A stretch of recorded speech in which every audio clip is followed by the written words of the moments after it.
Hey, this is Lorianne Cunningham, music health coach, and welcome to this special edition of the Health Sounds Revolution podcast.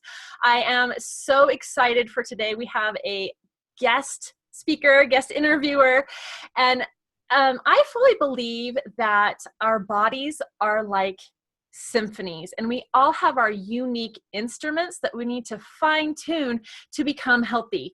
And it's not just one modality or one instrument that helps us to become healthy. And so I have guest speakers and guest interviewers on this podcast to help fine tune your instruments, your symphony, to become healthier and happier in your and just help you with your overall well-being. So today we come to you in two different ways. You can either watch this as a video on YouTube and my blog, or as audio on my iTunes podcast. So you can, watch us if you like that, or just listen as you're running around town, just either way that you want. But our special guest today is Angela Major. And Angela Major is an RN who always longed to help people prevent disease. When she learned about the thriving field of health coaching in 2014, she knew she found her true calling. And I'm sure many health coaches who listen to this can totally relate. I'm a health coach as well. Now she helps people lose weight by focusing on getting their happy on instead of counting calories. Amen, sister. She believes that stress is an underrated piece in the weight loss discussion. She has taken it on as her mission to bring it front and center. Now, Angela, welcome, and thank you so much for taking time out of your busy life to come and talk to us and share your story and your inspiration and how you've figured out the whole, losing your weight, getting your happy on. So welcome. Thank you so much. Thank you for asking me to come on. I'm happy. Yeah. When I saw what you were doing, I just instantly fell in love with it. As someone, I have always struggled with my weight as well, and it is kind of a depressing thing. As women, we have so much pressure to be thin and trim, and we really beat ourselves up. And so by your philosophy of getting your happy on, being happy while it's happening instead of feeling deprived, I'm like, hallelujah, I want some of that. So when did you realize that you were meant for this work?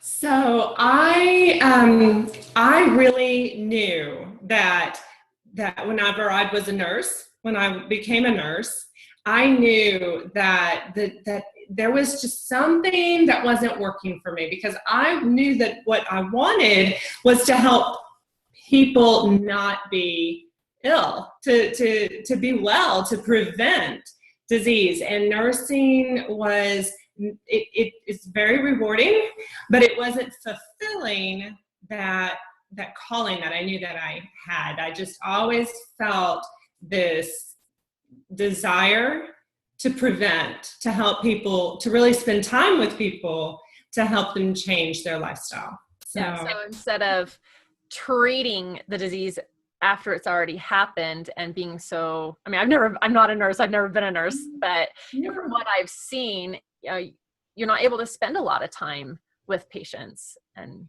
right. Yes. And I tried school nursing, I thought, there you could really make a difference, but no, you can't. Anyway, I couldn't.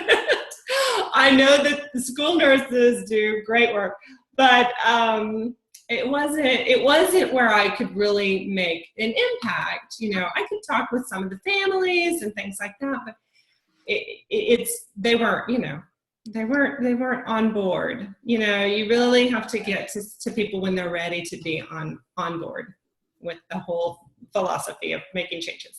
Right. So how have you seen the clients affected by what you have to offer and the works that you do with them? Everyone's so different. But I think of this one lady that I worked with, and we were in a group. It was a group, but she was definitely looking for some changes. She was ready. When she started working with me, she didn't like cooking. She had a bad experience with her mother telling her that she wasn't a good cook, and she didn't like what she did. And so we made things fun and playful, and we, the group, it was actually in a group, and it was just for a month. But during that short period of time, at the end, whenever, I was asking her about, well, what do you think about cooking now? She said, oh, it was so much fun. We had finished up right after Thanksgiving, and she had made Thanksgiving dinner for her brother. And she's like, oh, it's so much fun. I love it. And she had actually, in that short period of time, she had forgotten what she told me at the beginning, that she hated to cook. So it's just great that I just see people to start loosen up around things and have fun with trying new things and just making the whole process of taking care of themselves fun instead of a chore. Right. And I think that goes into attitude. A lot of it is attitude. And I can thank my husband's father for he always talks about attitude. That it's really how we think about something. It can either make it or break it for us. You can choose to be happy, or you can choose to feel weighed down and like it's a chore, like you said. But you brought up something really interesting about some of, especially this client, some negative things that had impacted her in the past. And have you found that you have clients who are affected by things that happened while they were growing up, and it's affecting them, it's affecting them now with their ability to lose weight? And how do you help them through that? Oh, yeah. It's a deep question. It is. That's right. This one. Well, yes, definitely. We have these experiences in life, and some of them are so dramatic, right, that we don't forget them, but others we just don't even realize that they're impacting us. And so I do, when I'm working with the clients, I'm asking them questions about, what, trying to think how to say, but just about how things are going for them, right now. And as they're talking about it, you can kind of hear things that maybe it was something from the past. So then you just start to dig a little bit and just ask.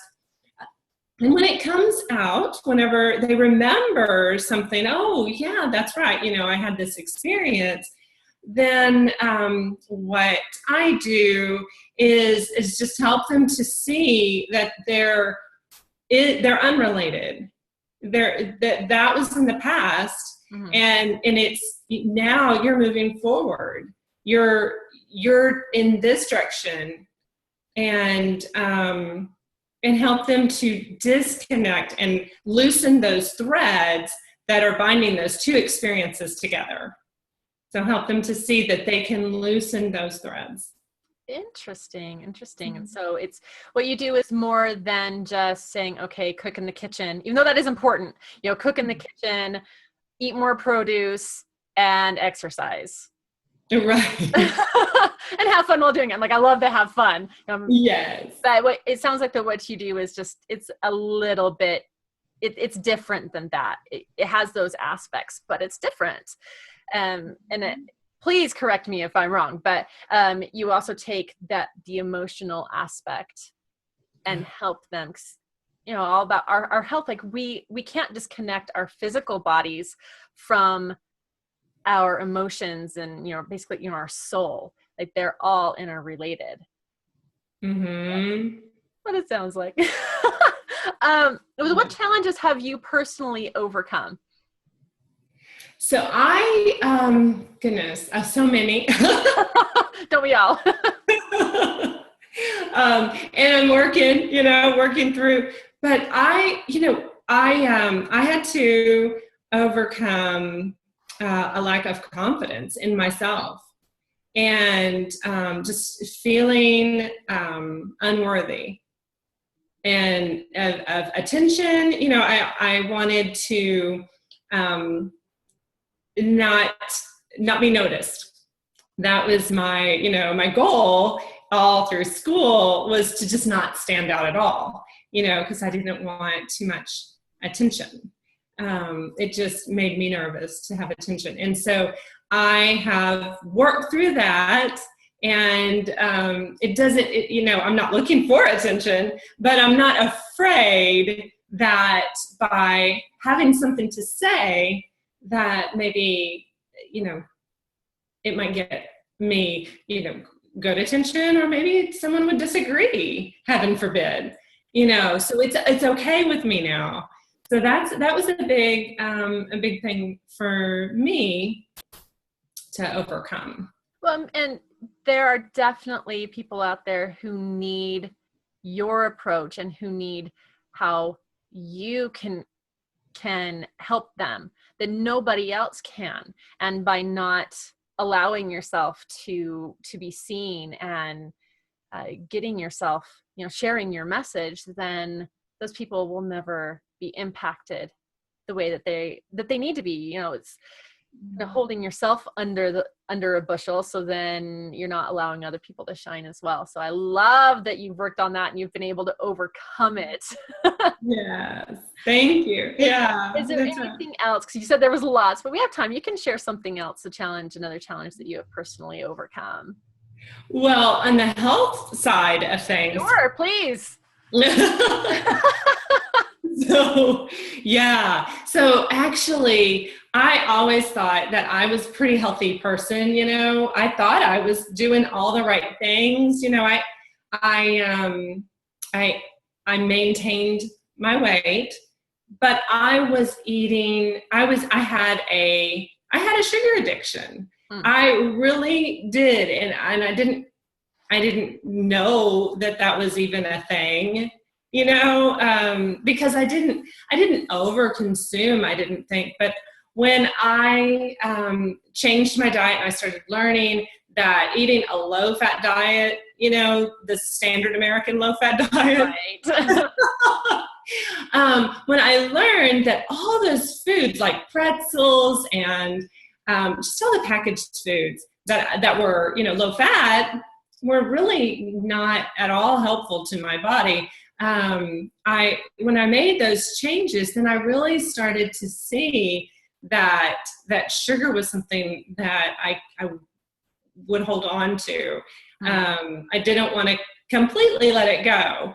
And so, but I've overcome that, and I don't, I still believe in being able to have indulgences now and then and things like that. I'm not someone who ever, would tell anyone to restrict completely, but I do ask myself, do I really want that right now? Or is it because I'm feeling bored, or, why do I really, what is this going to do for me right now? And half the time or more, it's not because I'm really going to enjoy it. Right. So. When you were talking about, like the standard American low-fat diet, I was thinking, back in the day I lived off of Snackwell's cookies because, it was low-fat, and Twizzlers, they're low-fat, no fat. Like on the packaging, they too, like, there's no fat. So I'm like, yeah, I can have Twizzlers, but what good isn't Twizzlers? Oh, but it's no fat. Yes. So, but I know from personal experience and also from working with a lot of people and just seeing online, people are so scared to give up sugar. And it is a full-fledged addiction. It's actually been proven by scans of the brain that it affects us like cocaine or crack. I'm not a drug addict, so I don't know. I don't know these different drugs. Oh my goodness. Okay, so it affects our your brain like a drug. It is a drug. So what's one suggestion that you can give somebody who knows, who you know, like what you were, who knows that they have a sugar problem, but they want to take a step, but yet they're scared to take a step towards it and they don't want to give it up completely. You know what I mean? Like they just, how do they get started? What's one thing that they can do to get started? Oh, that's a good question.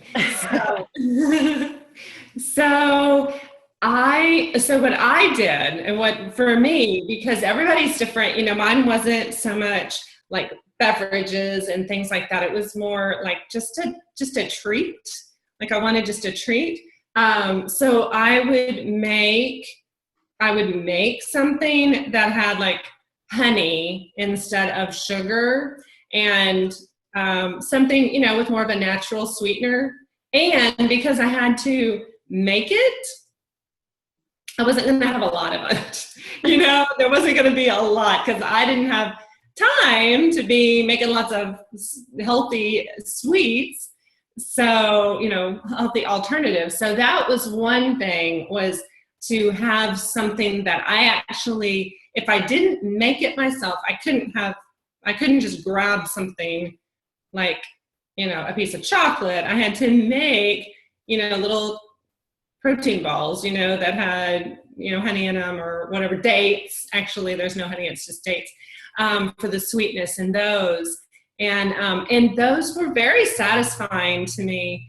That, and just eating fruit whenever I felt like having something sweet, I would have a sweet fruit. And so those were kind of, well, it's certainly not a transition. I can still eat all the fruit I want, right. You know? So, but the other, you know, eating those, you know, like I said, the little chocolate protein balls, you know, I don't make those regularly. So yeah, that was yeah. Yeah. Actually, you brought up some great points that I want to pull out. Number one, by first of all, making your treats. That I just popped my finger. Making your treat, because when you just that does several different things. Even if it is a quote unquote unhealthy treat, because you're making it at home compared to store-bought packaged treats, you know, such as cookies. It actually is better for you because, you know, you like have butter and sugar and flour instead of all of these chemicals and preservatives. So you're already taking that out of your diet. And if it's an emotional need or emotional hunger, going through the process of making it, more times than not, you're just going to end up not doing it, because an emotional hunger, emotional craving, you want it now. Oh, right. Yeah. So, and that's why, you know, you like, okay, I've got to have the ice cream. Ice cream is big in my house. You got to have the ice cream. And so it's much easier to just go to the store and buy this big honking thing of ice cream, or Ben and Jerry's, and just sit and eat it all. But if you're like, I have to spend the time to make an ice cream, Right. like, oh, I'd rather just not do it. So if you have that rule, so it won't be as frequent, and it's healthier for you anyway. Yes. And I love your protein balls. Actually, I don't know if you this is completely not within our prep here, but if you have that recipe somewhere, you can give me a link, and I can link it in the show notes if you have it. Okay. Because I love, the thing that I love about protein balls is, I mean, yes, it still has the sugar from like the dates. I mean, it's not anything compared to high fructose corn syrup or like white sugar, but it has the protein in it. And a lot of times when we crave sugar, we're craving protein. Our body needs protein. So that's something else that I really like that you said. And the fruit, like, that's nature's sugar. Hello. So just eat some more fruit. Pineapple is so sweet, you know, it's just super sweet, especially when it's, I mean, so ripe. It's just, oh, yeah. And because it has the fiber in it, you actually can't eat as much. So it helps kind of flush it out a little bit. Yeah. But yeah, but when you haven't had sugar for a long time, then like, the processed sugar, then fruit is really very, very sweet. It retrains your taste buds. So thank you for those tips. It actually ended up being 3. So thank you for those tips as far as the sugar is concerned. So that leads me right to my next question.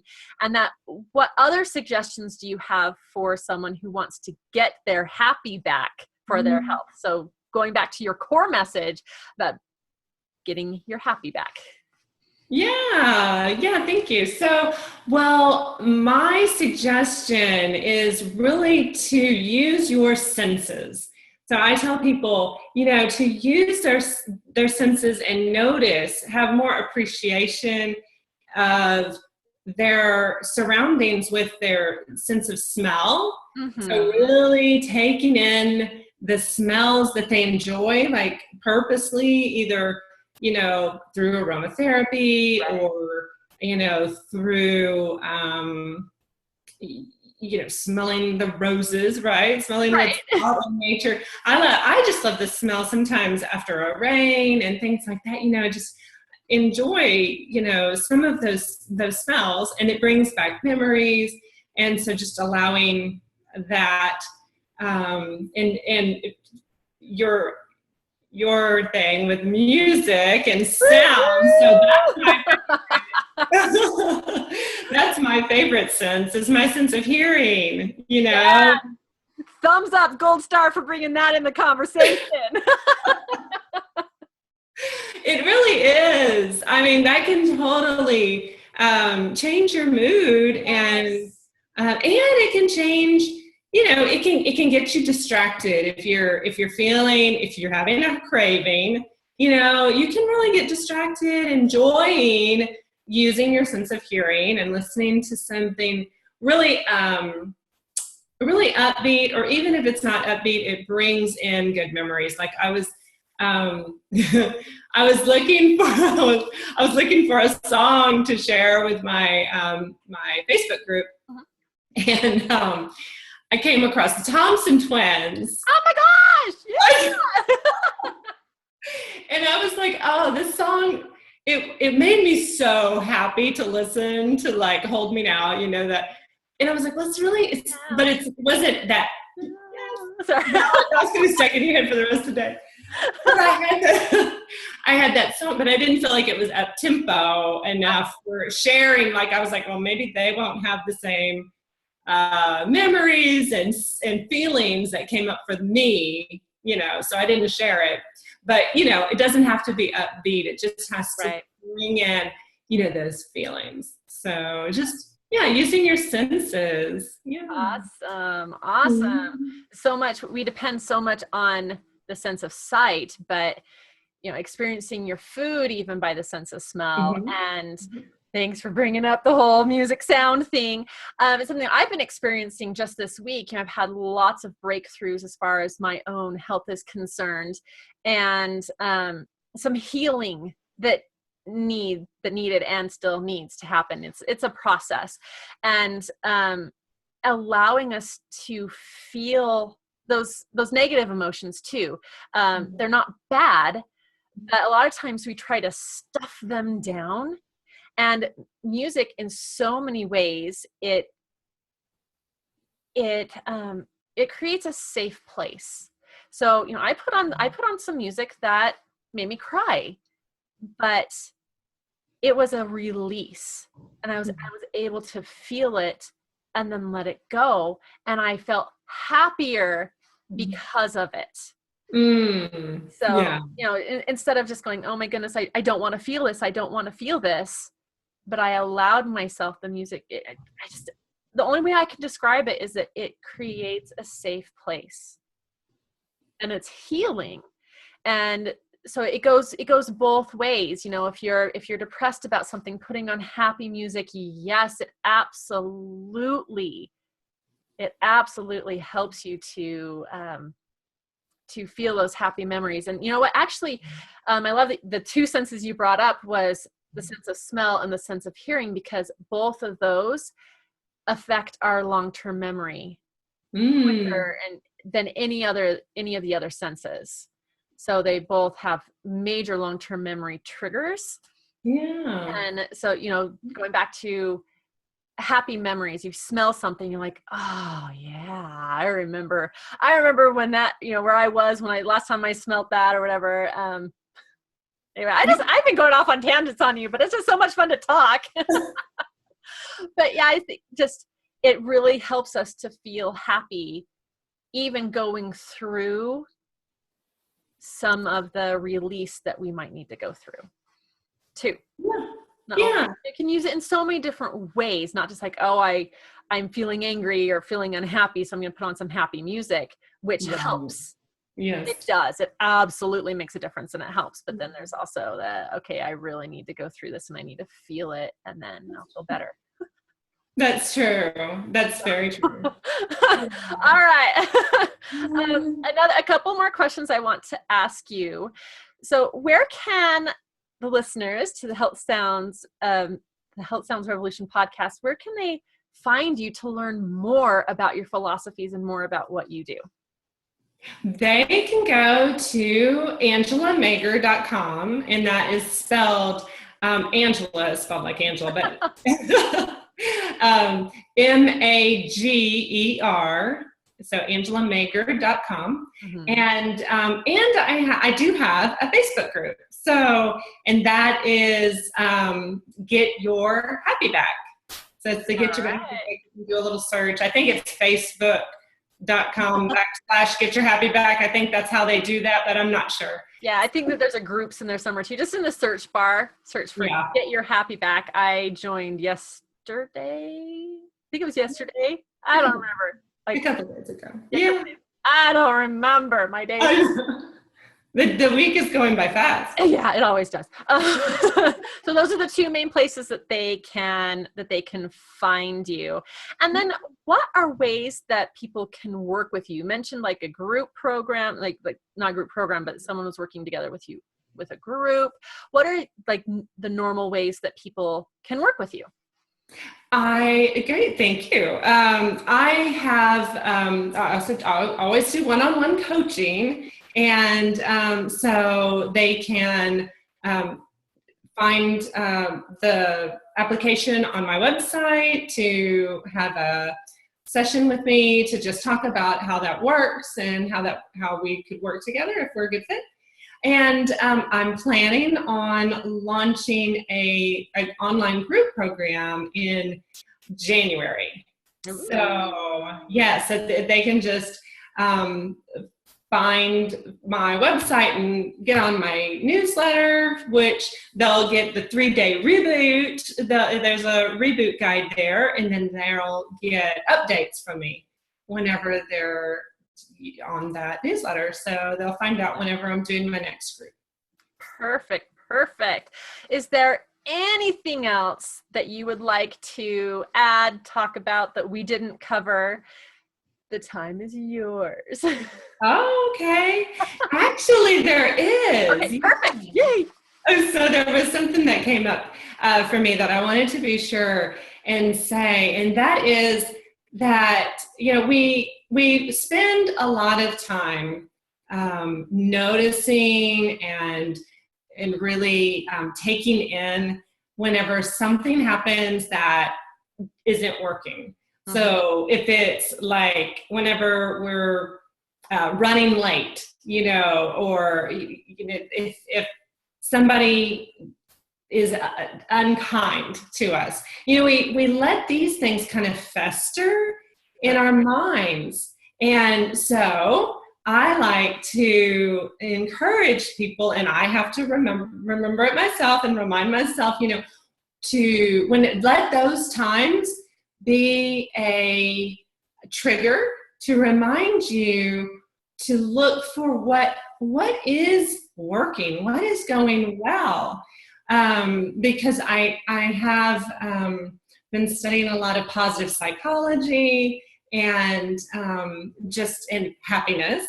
And whenever we rewire our brain to recognize and look for what is working, we will have a more positive outlook just generally and more naturally. I like that. We Sorry, start I didn't mean working. to interrupt. I'm like, I really, really like that. Go on. Yeah, and it's and that's a great benefit. But and now I'm trying to remember, where was I going with that? I'm so sorry. No, it's okay. It's such a thin thread that holds things together for me sometimes. You're talking about, how you rewire your brain you really rewire your brain to be happier by looking at what is working. Yes. Yes. Well, okay. So, and I think I was just, that's a much deeper thing that happens over time. But in the moment, just in the moment, it does make you appreciate and have a more positive outlook in the moment. As whenever you're looking at a situation, like, you got a flat tire, and then you think, this could be bad, or what could be good about this, and you could find some good. There's always something that you can find in any situation, if you look hard enough. Right. Sometimes you have to look pretty hard, but it does. It's really neat how I love the field of positive psychology. It's really neat. Yeah. I don't know anything like fully about that field, but one of the questions that I like to ask myself, especially if it's, and please tell me if this is part of it. I'm not saying that I know anything about the positive psychology, but especially if I'm having a especially hard time, I like to ask myself the question, what am I supposed to learn from this, or what lesson am I supposed to learn from this? So it switches that thought process for me, instead of almost from like a victim mode to like, okay, this is put here in my path for a reason. And what am I supposed to take from this? How is it supposed to make me a better person? So something that I really like.